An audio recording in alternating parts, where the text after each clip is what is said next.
Hello again, everyone. If you have come from our first transfer video, welcome back. If you have come in general because you love this channel and want to know more about transfers, welcome. So Kai and I were have been discussing transfers now for about an hour or so. Recording, we've covered the top four teams in the WSL. Now we're moving on to the next lot of teams. So Kai, should we just jump right into it? Actually, wait. Before we jump into it, I remind everyone to please like, subscribe, comment if you have any opinions on the transfers, all of the good stuff. But jumping right into it, Brighton. They had an amazing summer transfer window. It was just, just gung ho, like entire new 11, somewhat, and Dario Vidushik. Uh, uh, what did you think of Brighton's January transfer window? I think, you know what, honestly, I feel like it's a very sensible transfer window from Brighton. In fact, I didn't expect them to do any business at all. Um, I don't know, because they had brought in 10 players in the summer. But when I do look at these signings, they make perfect sense to me. Yeah. Um, so the first signing that they have is Nadine Nodam, who is from Ajax. She's played for Ajax pretty much her entire senior career, and she seems like a solid signing. You know, she started every Champions League game last year for Ajax. Like I think that would like add up to about eight matches. She's an experienced midfielder, and I feel like I have raised concerns around Brighton's midfield and their inability to kind of possess the ball. I think your midfield has to be strong if you want to play a possession based football, you know. The the thing is, I am hoping that with her experience, she can slot into that team well. Um, because that midfield lacks consistency. Like you don't have the problem with Brighton also is that you don't have one player who kind of regularly gives you like a solid seven every match, you know, in that midfield. And I think that's what is missing. So I'm hoping that maybe she can be one of those players, but and this is of course apart from Frank Kirby, who's now injured. We don't know when she's coming back. I'm really hoping that Norden, with her experience, can offer that. My only concern is that she's not really played much outside of the WSL, outside of the Dutch league. So, players sometimes tend to struggle when they come into the WSL because of the physicality of it. Um, so, will she be able to handle that? Whether she'll be able to slot into the team seamlessly is going to be a question. But you know what? Even if that doesn't happen, at least it does add a bit of depth to that midfield, which I do think they need. The other signing, Caitlin Hayes, again, I think she's an Irish centre back. Again, comes with a lot of experience. Um, like I feel like again the reason I felt these were smart signings from Brighton is because like they play with a back three, right? And funnily enough, like they do have enough centre backs, but then Vidosic plays McLaughlin in the midfield. Um, he's not been hesitant to drop say Karabali when she's had like a bad game or something. So because they play with a back three, they all the more reason for them to have like a bit of depth in that position. I personally feel like Poppy Pattinson is her best position is at left wing back and not at left sided centre back. So Vidasic has been playing her at as a left sided centre back for a few games now, and I feel like that doesn't bring the best out of her game. So bringing somebody with the experience of Hayes, hopefully that allows him to play Pattinson also in that left wing back position, and she can go forward a little bit because I feel like their attack has suffered because Pattinson has not been able to go forward as much. Yeah. But yeah, I think overall a decent couple of signings from Brighton. Yeah, I especially think that the attack, like, just not their attack, but Poppy Pattinson's attacking abilities haven't been explored, especially because she's the kind of player that who can just like put the ball also in the back of the net from anywhere. Like if she takes the shot, like she has a good shot on her, so she's the kind of like left wing back that you want to push forward, Hmm. simply because you never know when you can get a goal out of it as well. Yeah. So that just adds to your sort of total team tally. So I would like to see that more from Bobby Pattinson, because at the start of the season everyone was talking about her ability to sort of like bend the ball into the top corner somewhere. Yeah. So uh, I would like to see it. I haven't really seen it yet. So Yeah, she's a super exciting player. She's somebody who really likes to go forward, and I feel like Brighton, like fair enough. It's been pretty clear that they like to build up their attack through the middle, which is yeah, fine. But you like having that option of somebody like Pattinson who can take the ball forward is it definitely raises question in the minds of your opponents, and it keeps things a bit fresh, right? A bit interesting. yeah. I feel like Vidasic did try something interesting in that game against Manchester United where he tried to use Madison Haley to hold up the ball, which is something we've not seen him do before. So, and she got fouled a ton because of it. But yeah, I mean, it's interesting. I think it'll be interesting to see how Hayes kind of adds to that squad. Whether she starts, all these questions remain to be answered. As let's move on to Spurs. Obviously, big stake for you in the matter. Tell me about the ins and outs that have happened.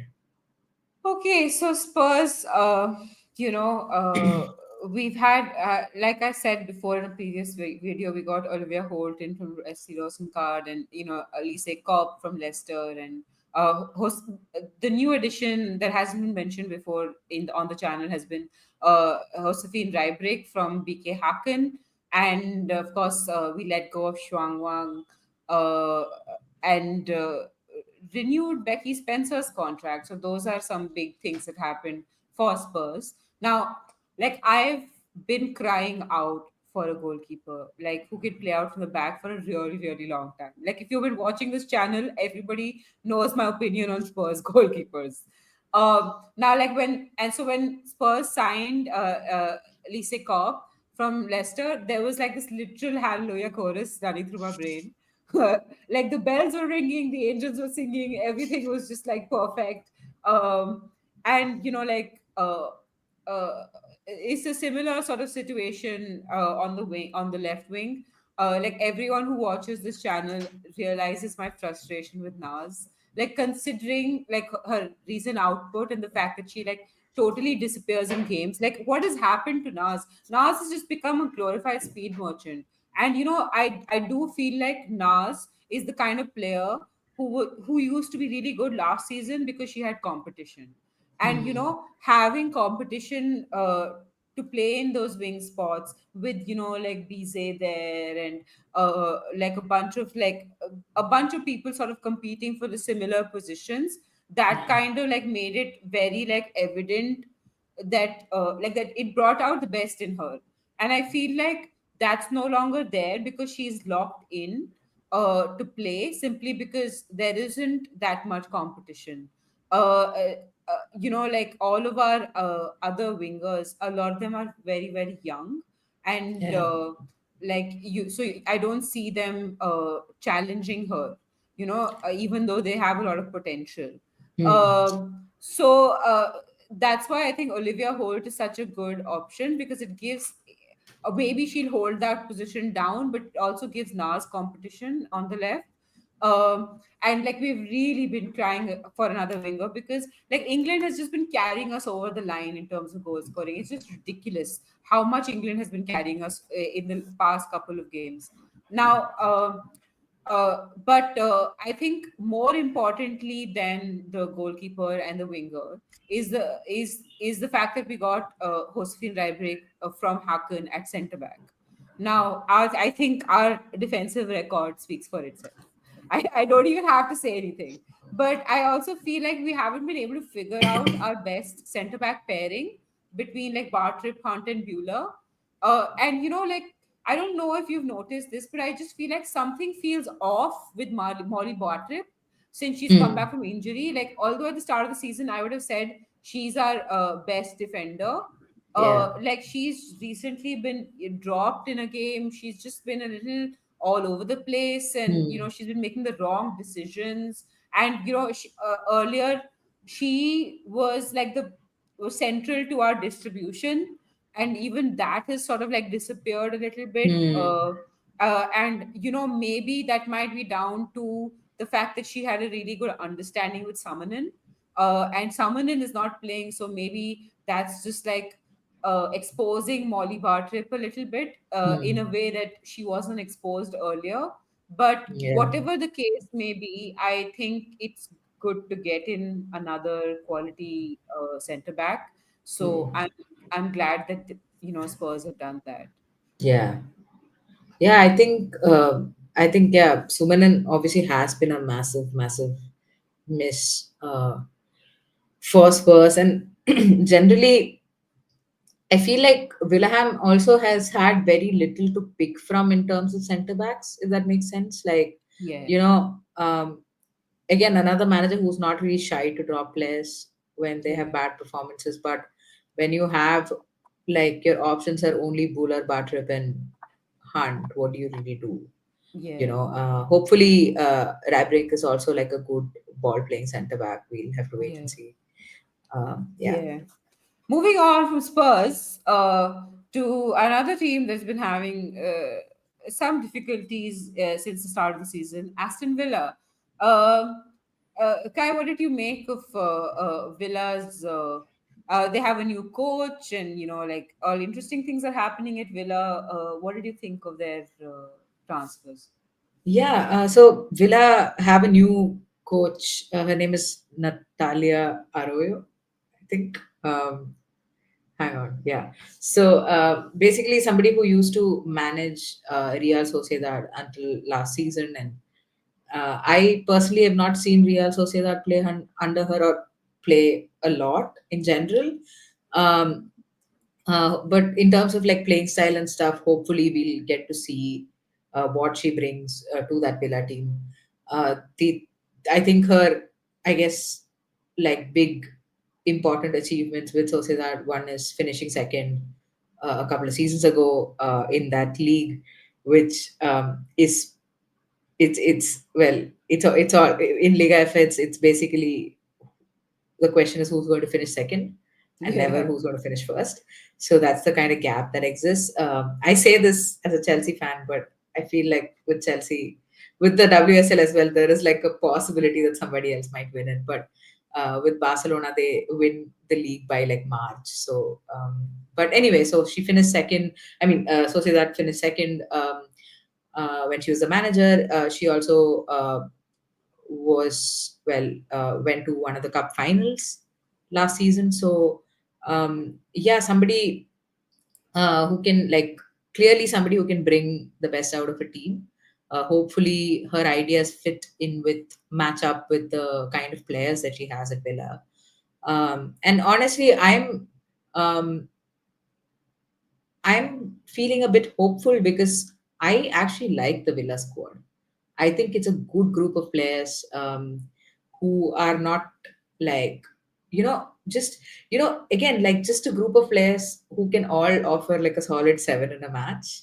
yeah, You know what I'm saying? Like, I love those players, those kind of players, right? Like players who are consistent, but I feel like under Dipper and to some extent under Goater as well, they've not able to, they've not been able to bring that out of them. So it's a really talented group.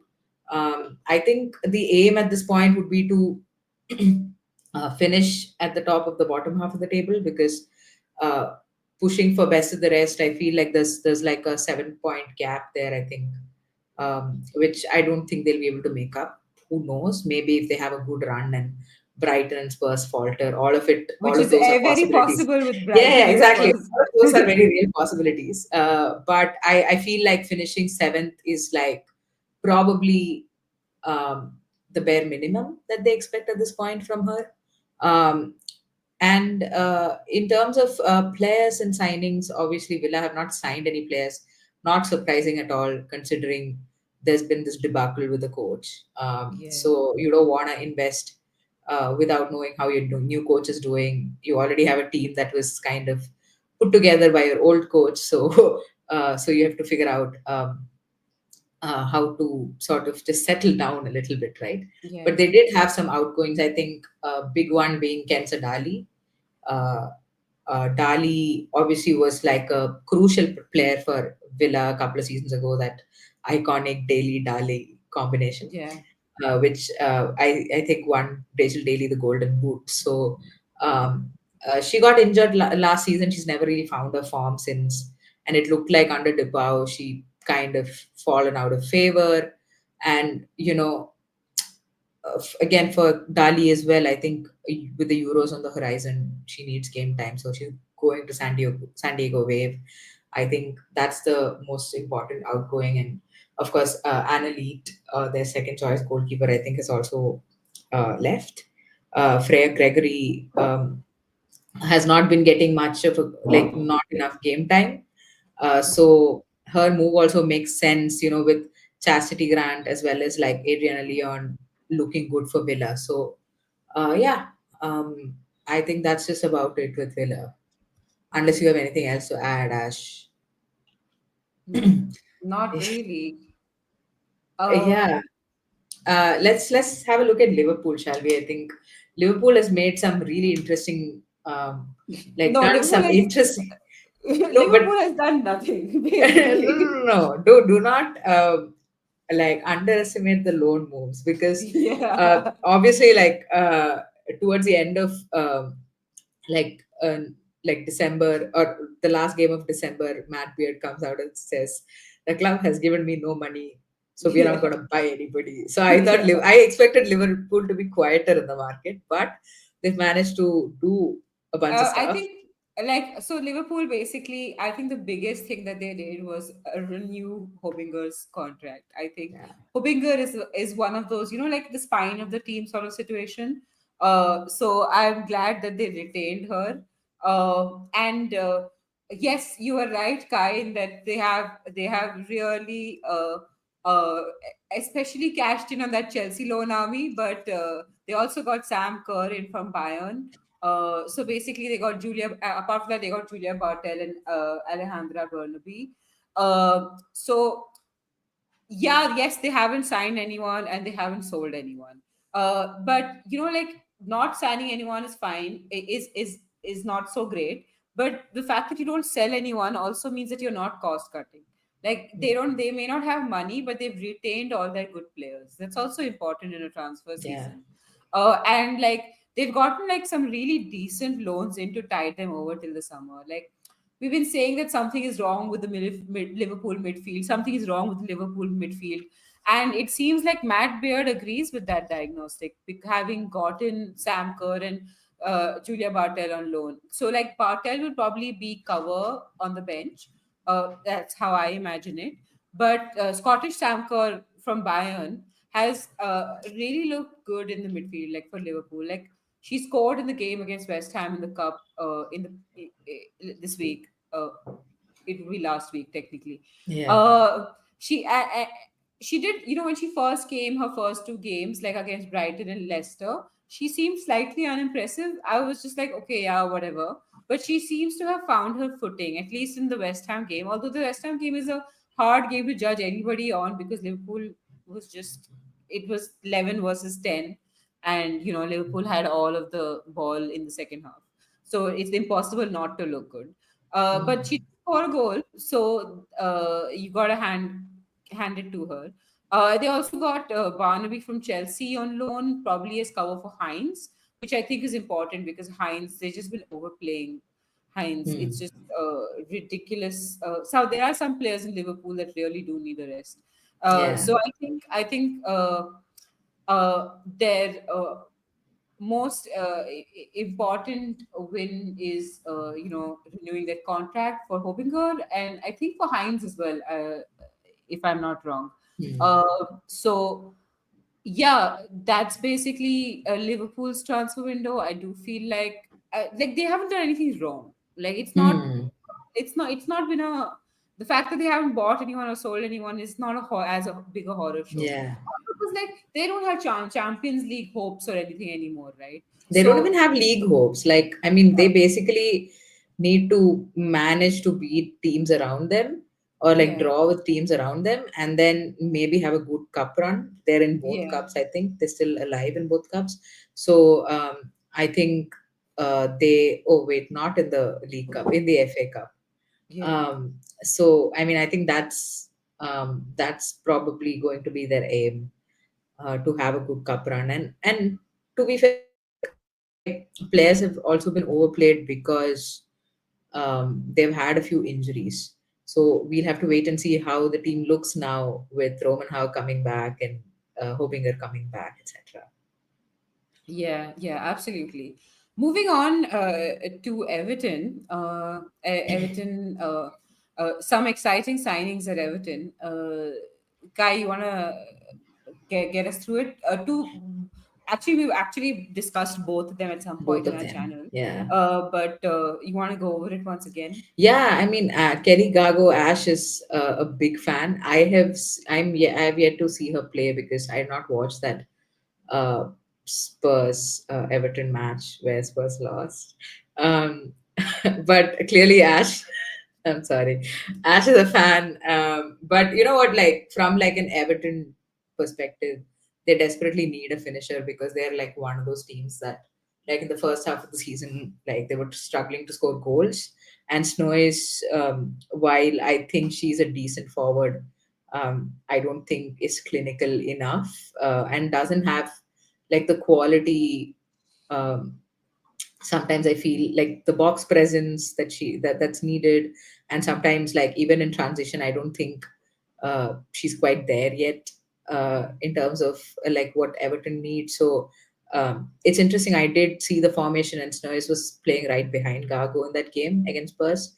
We'll have to wait and see how that plays out, if that's something like Sorensen wants to stick to. I actually Um, think that that makes sense, though. Like I don't see Snoyes as an out and out striker. I see her hmm, as someone who plays behind the striker. Like yeah. I've always seen her as that. And I think that Everton needed an out and out fox in the box, Hmm. like a Yeah, poacher. and I feel like yeah, Gago hopefully like offers that. She's had. I was just looking at her, like where she's been in the past, and she's had a couple of moves in the last year. So hopefully Everton can kind of hold on to her and bring the best out of her. Um, they, yeah, I think this is like a solid signing, and hopefully she'll be able to score like 6, 7 goals for them in the rest of the season, like at least in the league. The other signing that they have is obviously Haley Ladd. I think I mentioned this earlier. Wales have qualified for the Euros. Haley Ladd was not getting game time at United, so obviously you like Haley Ladd. I feel like would make the Welsh team cut pretty easily in terms of making the squad and stuff. But obviously, when you go into a big tournament, you want to have minutes in your legs. Like you don't want to go like straight from sitting on the bench to starting for your country. So I am actually a pretty big fan of Haley Ladd. Like sometimes she disappears in games, but obviously after like Janssen came, I feel like it became pretty evident that Haley Ladd was not going to get to start, or maybe sometimes even come off the bench in games for United. So but yeah, in terms of like what she's like as a player, sometimes tends to disappear in games, but I really like her because she's so solid defensively. She I think her defensive work, I feel like it's not spoken about enough sometimes, Yeah. overall a solid player.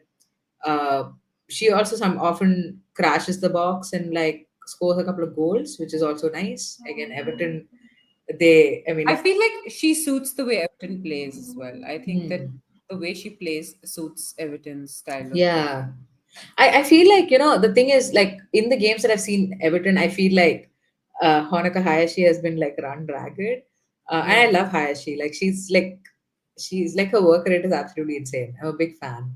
Uh, but to have a solid defensive uh, player in that midfield alongside Hayashi, I feel is obviously good for Hayashi as well, in terms of, well, her engine. Don't want to kill it like 2 games into the season. So yeah, so I think overall decent signings for Everton. They obviously have, I think, Sarah Holmgard is already back, right? Like from injury. So yeah, all things considered, I think decent window for Everton, I would say. Yeah, absolutely. I'd agree with that. Yeah. I think they've done enough to keep them up, Hmm. personally. Mm, Ash, let's look at West Ham. Obviously, another team that did like a big they had a big turnover, right? Like they brought in like 10 players like in the beginning of the season. They've also had like few players coming in. Do you want to take us through that? Yeah, so I think that West Ham have had fairly busy transfer window. I think I more than expected from them. So basically, they got in Verena Henshaw as left back and even Nistrom as centre back, and they haven't sold anyone. But they did very importantly renew the contracts for Anu Tenton and Amber Tiziak, who are very key players for them. And there are a bunch of loans, but most of them are like young players. So I think like West Ham has just decided to like shore up their defenses a little bit by getting a left back in Verena Henshaw on a 18-month contract and a centre back in Ivan Nistrom on a 2.5 year contract. So it's really good timing right now because Tiziak is briefly on a red. But even otherwise, like this they West Ham like often switch it up between a back five and a back four, and so like they basically need three good center backs at all times. So if any one of like Tiziak, Zadorsky, or Saiz are injured, they that would have really limited their options. So I do think that they definitely needed another center back. And similarly at left back, like Kirsty Smith is a right back who has been playing there. So they really needed a left back, in my opinion, like an out and out left back. And speaking of Yeah. defenders, like both, like I think the renewal of Tiziak and Denton perhaps what is perhaps more important than anything else because like these are like they play so much uh for West Ham. Like they just play in and out. Like after Katrina Gauri, I think the two most Tiziak is probably one of the most uh like most played players in West Ham. Yeah. But to be fair, she's gotten an unintentional rest in the card. But it is what it is. But it's more business than I thought they would do. And Hmm. I'm wondering whether they're gearing up for a cup run, having knocked us out. Maybe that's the reason they're getting all these transfers in because they're Yeah. safe. I don't think that they would have had any relegation danger. Yeah, I don't think so. Yeah, speaking of relegation, I guess we come to Crystal Palace. You know what? They've had three signings like in this window. Honestly, I was a little concerned that Palace may not do any business, which would not bode well for them at all. Yeah. But they have brought in some reinforcements. Let's see um, how much that influences their position in the table. But the first player that they brought in is Clarissa Lerisi, great name, uh, Yeah. from BK Hacken. She's a striker. I was looking at Palace's squad and like the way Palace has been playing, and there are a few goal scorers there. Like obviously, Katie Stengel is a striker, the focal point, but you have Annabelle Blanchard who scored goal. Kyle has scored a couple of goals. So um, it's honestly good to have a backup for Katie Stengel because Stengel is not the youngest player, Yeah. in that squad. So Also recently obviously injured. So, injured, exactly. So I think maybe that injury kind of woke them up, and they were like, oh, we might have to bring somebody in. So she scored 7 goals for Hakan in the league last season, which is not a huge number. Um, but at the same time, I feel like with Palace, like sometimes I feel like they don't really struggle with scoring goals as such. But just to add to that, even if she can score like 3 4 goals, that might just make the difference. You never know. So I think she's a decent addition from, like what Palace need perspective. The other player that they've signed is Alison Swaby. Alison Swaby, obviously, she's a Jamaican international. She's pretty much like a mainstay in that Jamaican team. She's like a starter in that centre back pairing. So I think, yeah, I think it again, like, we'll have to wait and see if Laura Kaminsky sees her as a starter, or if it's just to bring, like, to sort of have somebody as a backup for their starting centre back pairing. So we'll have to wait and see where she slots into that, how she slots into that team. But generally, I've seen her play during the World Cup, and I thought she is a decent centre back. The third player is Ria Oling. Uh, Again, she's from FC Rosengard. I think Rosengard generally had a good season last season, and she scored five What is up goals. with FC Rosengard? Feels like they've just been like a feeder club to the WSL So currently. yeah, Hakan Rosengard, Haken, Rosengard, both. and there's a third club. I mean, there are a handful of Hammarby. These are like feeder clubs for WSL. I mean, these are three clubs that do generally well in the Swedish league. So Yeah, you often have like players in the young players in the WSL who are also sent on loan. Like for example, Kyra Kunikross as well as Maika Hamano were both on loan in Hammarby last season. yeah, So yeah, there is a clearly a link there. But yeah, yeah, I mean, another player from the Swedish league, she got 5 goals and 7 assists, which is not a bad output for a midfielder. Played pretty much every game. Palace's squad is fairly thin. They have like 5 midfielders, and all of them are super young. I think their oldest midfielder is like 25.